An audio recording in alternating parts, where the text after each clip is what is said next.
Welcome into the latest edition of ESPN FC here on ESPN Plus. I'm Dan Thomas, joined by Craig Burley, Shaka Hislop and Ali Moreno. Later on in the programme, we're going to highlight a cracking encounter between Sampdoria and Napoli. We also have Frank Leboeuf with us. We'll be discussing with Frank the latest Neymar soap opera. We'll start, though, in the Premier League. Liverpool will need no reminding that they have the biggest lead that anyone has ever had in the history of the Premier League. 22 points ahead of Manchester City. And Pep Guardiola seems to be taking it well.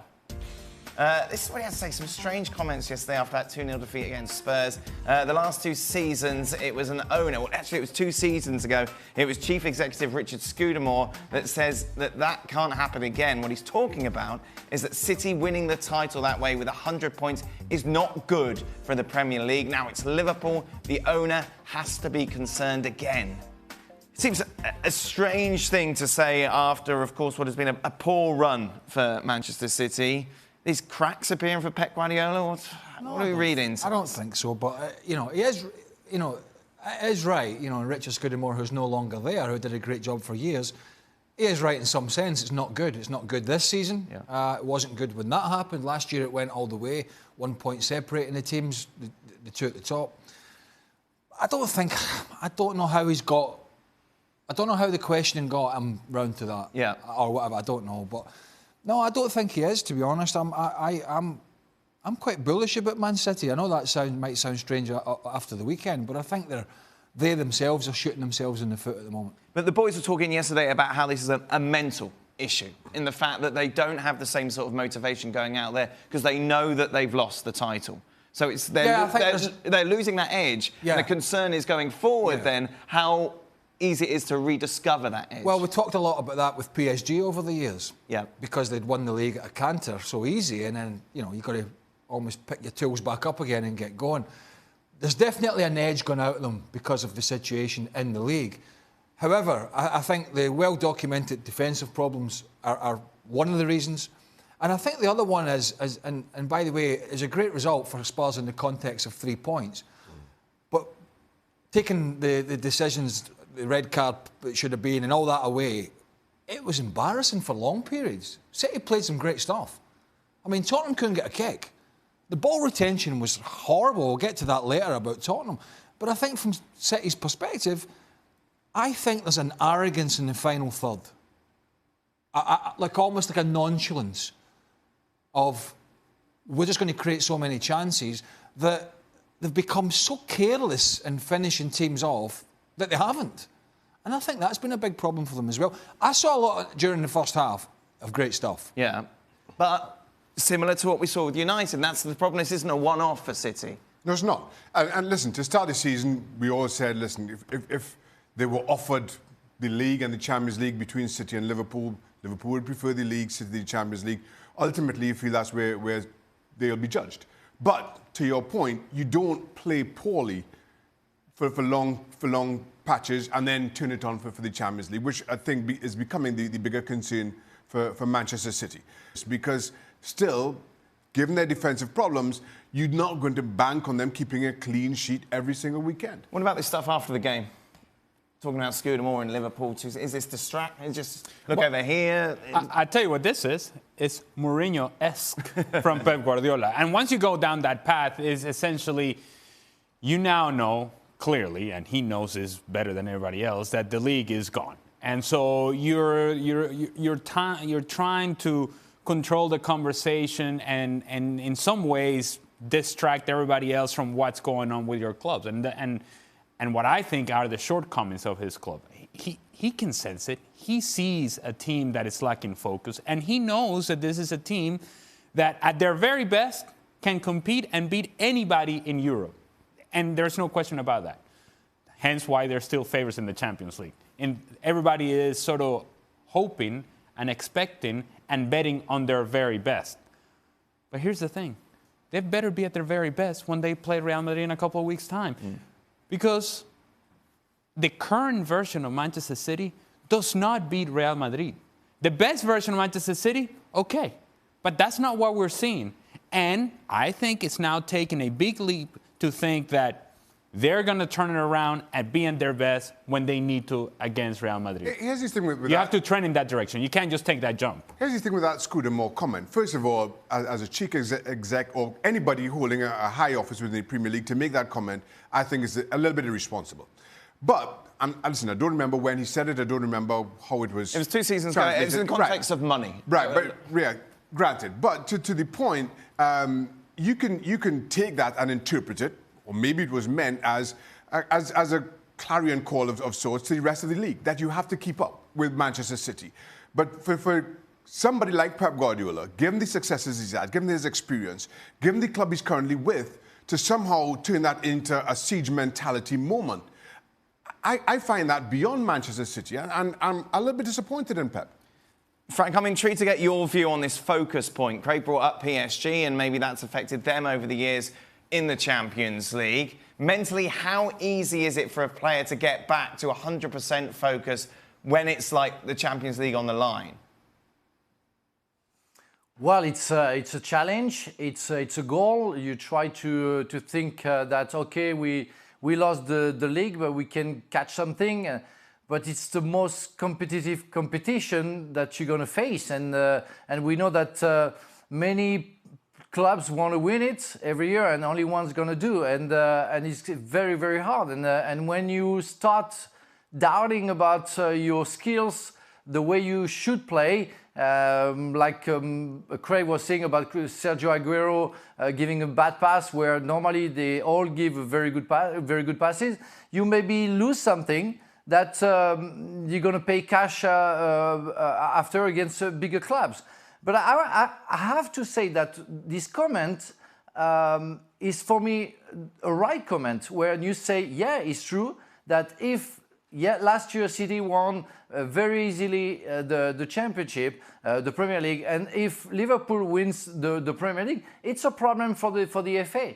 Because why we love the Premier League is because 4 or 5 teams can fight to win it, where in France, clearly, Paris Saint-Germain is going to win every year, where it seems to be in Italy, Juventus winning all the time, Bayern Munich winning 9 times out of 10, where it's boring. It's you have maybe Real Madrid and Barcelona fighting with Atletico Madrid, but the Premier League is the most interesting league because many clubs can win, and it's not the case for the past 2 years. So it's a problem to be solved. Not by Scudamore because he's not there, but it's a concern. So, yeah, I can agree with what he said. I mean, Leicester won it, Chelsea won it, City a couple of times, and then Liverpool are going to win it this year. Arsenal are out the hunt, as we know, at the moment, and Tottenham have floated around it a few times.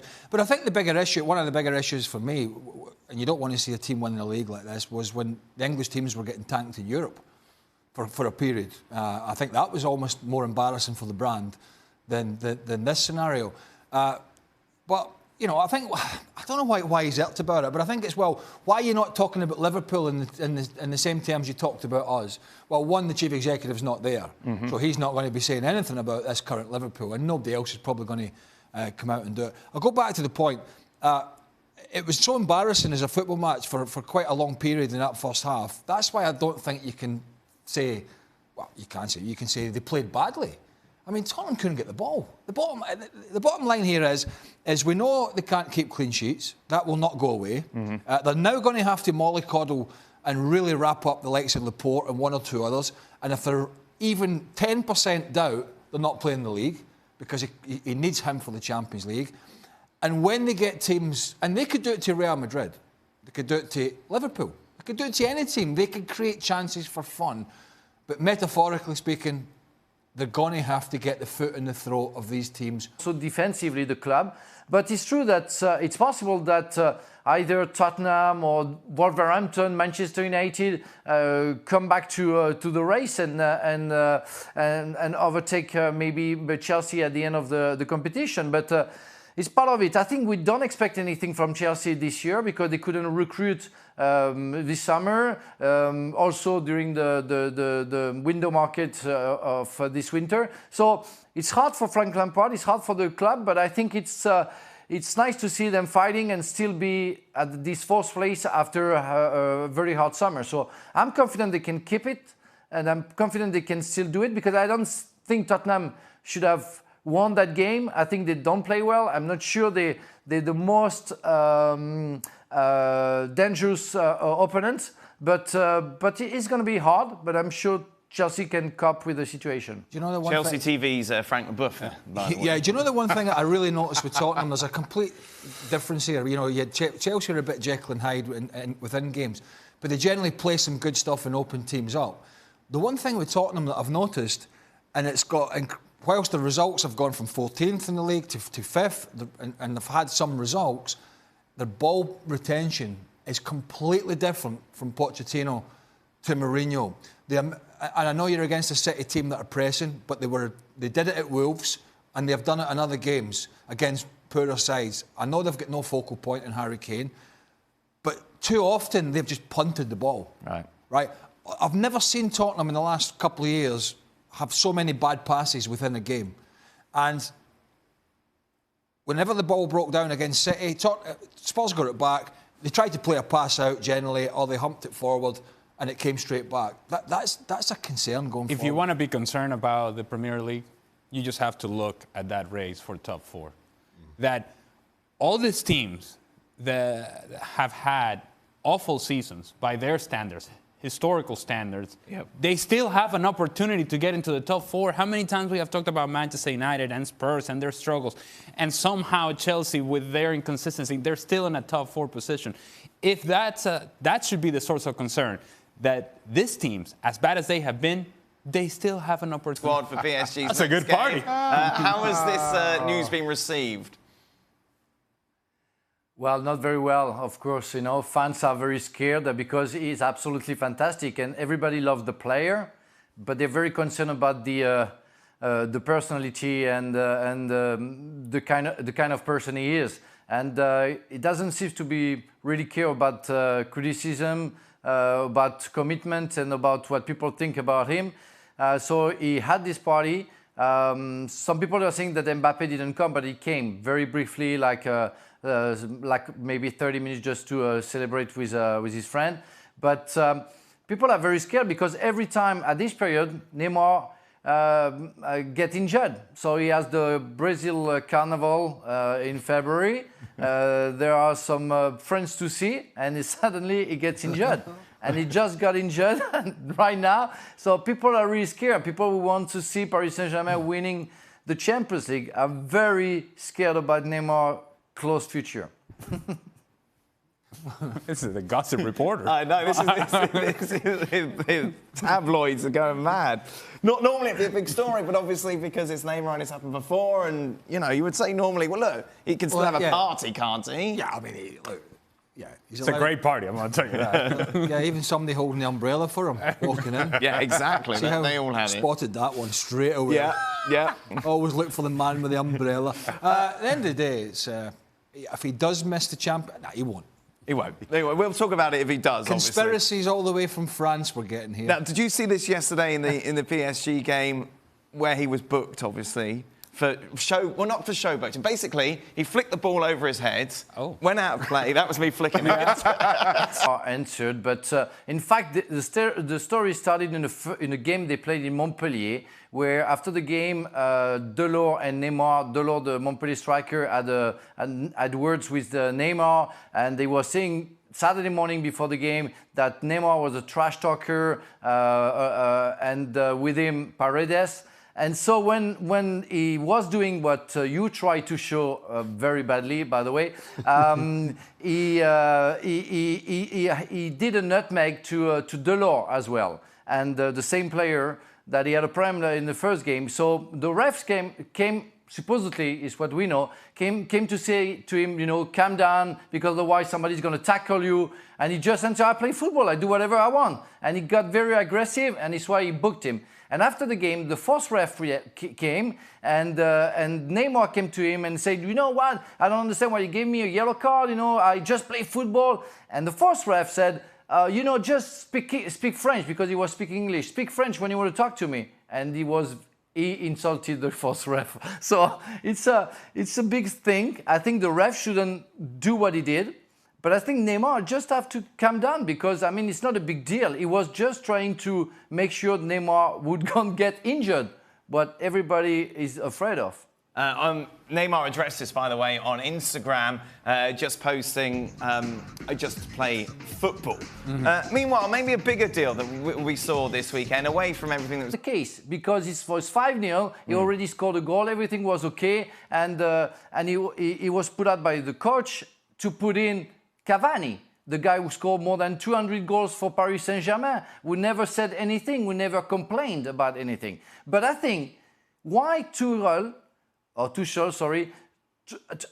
had to explain what he was doing. I mean, he's the coach. He doesn't have to talk to Mbappe. He should have let it go. He should have said, okay, I'm going to talk to him in the dressing room. I'm going to be very rude to him inside his teammates and in front of his teammates, in front of Cavani, for example, and that's it. I don't know why Tuchel tried to explain to Mbappe why he was doing that in front of the camera. And I think about somebody else. I think about Zinedine Zidane. When he sees that, and he says, well, I'm going to take that guy who's never happy and is going to show to all the world, he's going to do that to me? Nah, it's not good publicity for Mbappe. People are questioning his way of life right now. He's questioning also if, I don't know, if he got a bigger head than he should. So I love him. I love the player. I try to defend him, but it's getting very, very hard for me. I can tell you this. He wouldn't do that to Zinedine Zidane. He does that to Thomas Tuchel because there's a part of Mbappe who simply does not respect Thomas Tuchel. It's even worse. It's even worse for that. So if he does that, it's even worse. It means that Tuchel is not the boss. Sorry. Well, sorry. That's all right, Frank. So here's the thing.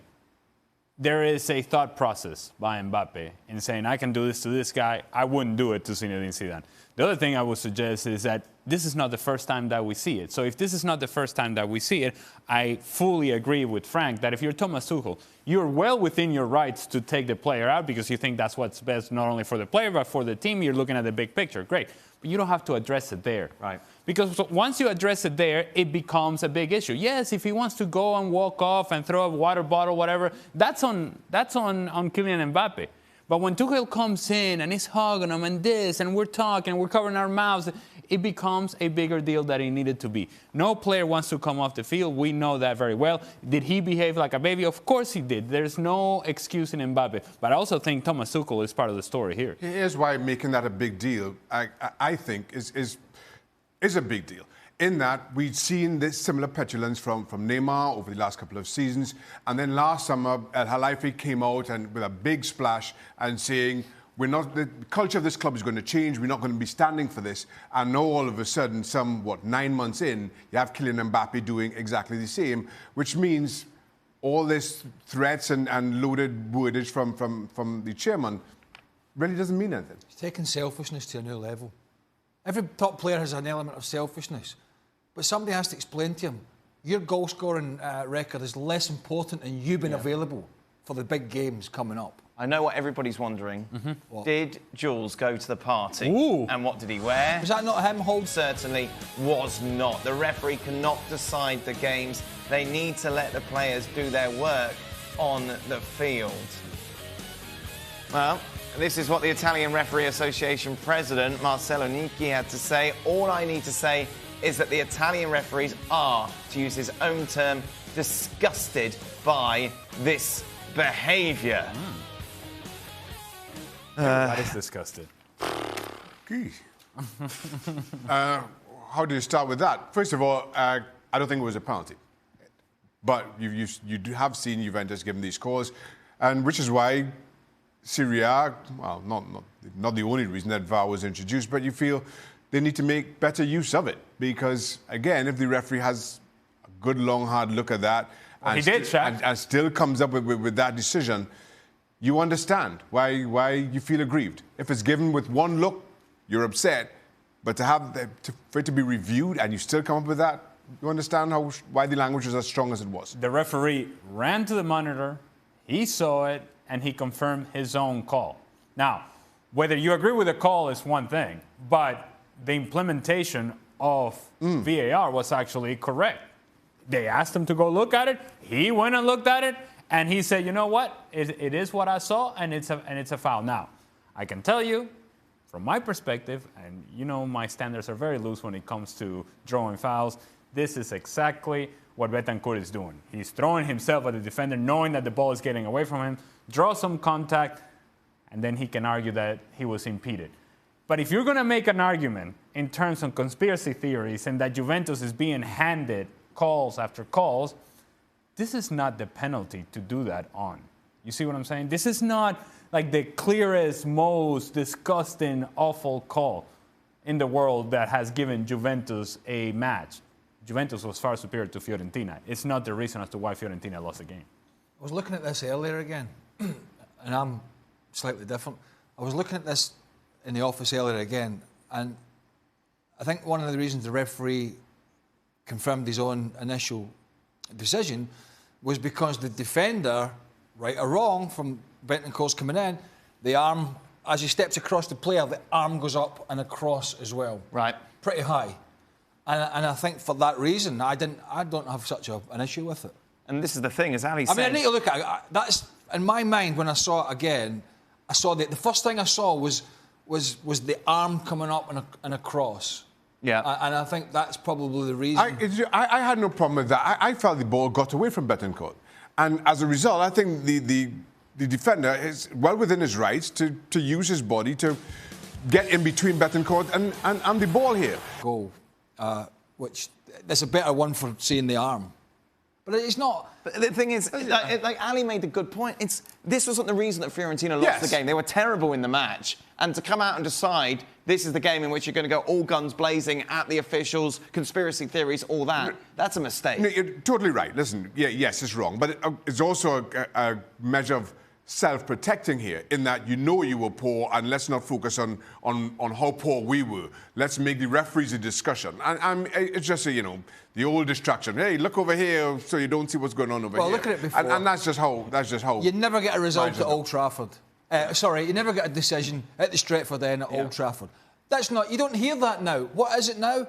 VAR is always helping Liverpool. Yeah. It just so happens to be it's usually against people are usually against the team that are the dominant team. That is it then. That brings us to the end of today's show. An interesting extra time today. Frank Leboeuf will reveal what's on his T-shirt. I bet can't wait for that. I'll tell you what he wants to reveal. Some decent clothes. Well, yes. Shaka tells us about his Super Bowl party as well. Okay. And Craig will tell us why he hated the half-time show at the Super Bowl. Not bothered. Stay tuned. Welcome into Extra Time. Thank you very much for all of your tweets. Let's get to the big question, shall we, about Frank Leboeuf and his attire today. What's Frank wearing on the show? He's always looking spiffy. Oh, not looking spiffy today. What's spiffy? What's spiffy mean? I don't know what it means, but whatever. But I have my T-shirt. It's something that I didn't wear for like 22 years. Yeah, right. That was a special T-shirt made for me. No, I swear, I don't sleep with it, as you suppose. Well, in fact, when I first came to Chelsea, there was that song, Easier, Easier, and I'm not going to say the word, the F word. Easier. Where? Frank Leboeuf, and the journalist was asking me if I was happy with the song, and I said yes, but you have kids in the stand, so the swearing is a bit embarrassing, so can you change that? And the week after, it was this. He's here, he's there, we're not allowed to swear, Frank Leboeuf, and I kept it, and I'm so proud of it. Thank you, Chelsea fans. Beautiful. It's looking a bit dirty. I don't know. Why has he got... Not. Why is it on top of another T-shirt, Frank? Because I'm shy. It's not. It's only one T-shirt. Oh, it's one T-shirt. All right. Okay. Yeah, you know. I thought it was a T-shirt on top of a red T-shirt. It was a trim. No, but why is he wearing it? Oh my God. I mean, look, what is he? Are you okay? Somebody needs to give it. He needs to check his contract. Did you have songs? The one that's about to be ripped up because of the way he's dressed. Did you have a T-shirt No. printed? No songs? No. Celtic, you must have had a song. They liked you. Yeah, no, they really liked me at Celtic. I didn't. Well, I wasn't disliked at Chelsea. Only when I started broadcasting, and they hate me. What song did they? Didn't have any songs here. No. No. Shaka? I can't remember. I wouldn't have known anyway. Of course you would, wouldn't you? I don't know. I think they tended to sing songs a lot about. Now, I'm not being funny here, but not just Chelsea, but a lot of clubs about the foreign players Right. that came in. Because they had one at Celtic about Di Canio. Mm-hmm. I think they had one. Yeah. I was after them. Yeah. The one from Van Hooijdonk. Did Larson have one? George Cadet. You know, when I was there, I don't think Henrik did. Oh. Ali, you had a song, didn't you? Yeah. What was your song? It was My Name to the tune of Seven Nation Army. Oh, yeah. Go on, sing it. Go on, sing it, Ali. I don't know. I don't know. I will not. No, well, hey, Google it. Or do like Stevie, Google. Google. Who's got the bigger ego, Frank? Neymar or Mbappe? Oh. Wait a minute, we just Oh missed an my opportunity God. there. What? The Masked Singer could have sang it. That's I was watching The Masked Singer after the Super Bowl last night. What a strange show that is. I'm thinking, if only Frank No, could just hear it imagine in it his in French. Imagine it in French. What's that about? Strange in English. So why did they? Obviously, I didn't see it. It's too late for me. Yes, you were asleep by that stage. Did I tell you about the Super Bowl shot? I heard. You fell asleep with it at 21:10, yeah? 7 minutes to go. Oh, nothing happened. Nothing happened. You didn't miss Came all the way through all day. Didn't time my beers particularly well. Clearly. Might have started a little early when the golf was on. And 21:10, 7 minutes to go, and I thought, oh, that's it. Yep. And I woke up, and the pyrotechnics were going off. Standard. So the Masked Singer. So why did they mask them? Because they're like celebrities, Okay. quote unquote, who go on and sing, and then there's a Z-listers. panel that chooses, tries to decipher the clues. Right, who they are. Decide Trying to who figure out who they they are. are singing. Yeah, exactly. Teddy Sheringham did it in England, in the UK version. This sounds a spiffing show. I must watch it. Said not many people. Frank finished third, of course. Yeah, he did. Have you been on? Oh my God! Yes. Three he people was on the French. Three people contested it. He finished third. Frank, which current defender The thing resembles? is, the mask never. The only thing is, there wasn't a big enough mask. So it didn't cover his head or his beard. It was a bit of a giveaway, and he was wearing a World Cup T-shirt. He was wearing that T-shirt. It was in his kit. He's here. He was in his, Not allowed to he swear. was in his French kit. He was in his French kit, carrying the World Cup with a beard, bald head, right? And a poster. And a poster for one of his plays. Yeah, and can you imagine? It took them 5 shows to guess who I was with that World Cup T-shirt and oh my God, and that beard. David Ginola won, didn't he? So what Frank? was your question? Did David Ginola win it? I think so, yeah. How would you not know it was him? Yeah. Oh, no, he's too much of a big timer to go on that show. Yeah, well, to be fair, ever Yeah. since he ran for FIFA president, he's Frank, which current defender resembles you the most? Resembles. Who current defender? Yeah. Senderos? Wow. Is he still around? No, surely Oh, he's no, retired. come on. I don't know. Maybe it's not me to answer that question because, if I'm going too high, people are going to say that I've got a big head still. So You won the I don't know, World maybe Cup, Craig Frank. can I think you answer can the go high. question. It's all right. Yeah? Yeah. Okay. Can I say I love company? Yeah? I really loved company at the time. Who else can I say? I don't know. I don't have an answer right now. You should have asked me I'm getting a little bit slow. I'm getting aged. You need to find a centre half. You need to think about a centre half who wants to dribble out with the ball, Right. and play a long pass. That was Frank. So David Luiz? So defending isn't a prerequisite here at all? No? No, but no. But Just I mean, asking. as somebody, no, because Frank was known for, amongst many other things. Frank would step out from the back and play a long pass. Shaka. Harry Maguire. He's better than Harry Maguire. I didn't say he wasn't better than Harry Maguire. I'm saying that he's a player that wants to. Oh, shut up! Try and give you an answer. Shaka Laka Boom Boom wants to know, how was Shaka's Super Bowl party? It was good. Yeah? It was good. I enjoyed it. You were saying you won Super Bowl squares? I also won Super Bowl squares. Very First time I good. ever played it, Yeah. and I won. Lovely. Twice. And did you make it through the whole of the Super Bowl, or Yes, yeah. fall asleep? I made it 7 minutes longer than Craig. Yeah, but your consumption of you were consuming chicken wings. Well, For every chicken wing you had, I probably had. I timed my beverages better than yours. And at the end of it, you did the dishes No, wait. at the place you were at. No. And you brought the souvenir with you. Oh, yeah. Well, that's a bit of a weird pocket Why is square. that weird? Doesn't really match anything. It's a little chamois. I've got Little chamois. baby blue in Well, it does, it's got my blue. shirt. Blue in his shirt. Baby blue in my shirt. It matches perfectly. Brings out the blue. Hey, Shaq, it's a little chamois, that thing. That's all kinds of wrong. Why? Tell people at the Super Bowl party how many games we watched at the weekend. No. I kept that to myself. You're looking better than you did the weekend, Shaq. Oh, You it was looked rough it that was day. tough, Yeah, he was tired, yeah. Saturday. Yeah, clear. That was tough. Just spending 8 hours with Craig takes its toll on anyone. Yeah.